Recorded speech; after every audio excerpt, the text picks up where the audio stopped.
Hi అండి. అందరికీ నమస్కారం. ఈ వీడియోలో కోచింగ్ గురించి కొన్ని అంశాలు ఆలోచిద్దాం. కోచింగ్ తీసుకుంటేనే జాబ్ వస్తుంది అని చాలామంది అనుకుంటారనమాట. కానీ నిజానికి మనం కోచింగ్ లేకపోయినా జాబ్ సాధించొచ్చు. కోచింగ్ పోయినోళ్ళందరూ జాబ్ తెచ్చినారని చెప్పడానికి లేదు. అలా చెప్పి కోచింగ్ పోని వాళ్ళకి రాలేదనడానికి లేదు. కోచింగ్ పోకపోయినా చాలామంది జాబులు తెచ్చుకున్నారు.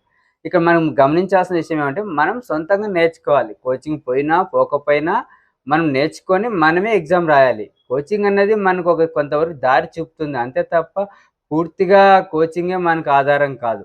అక్కడ పోయినా గాని వాళ్ళు చెప్పే క్లాసులు విని మీరు నేర్చుకోవాలి సొంతంగా.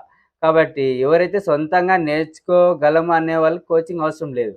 మాకు కష్టమవుతుంది అనేవాళ్ళు మాత్రమే కోచింగ్ తీసుకోవాలి. అది కూడా కొంతకాలం అయితే పర్లేదు కానీ ఇంగెప్పుడు అక్కడే ఉంటూ అనేది సరైంది కాదు.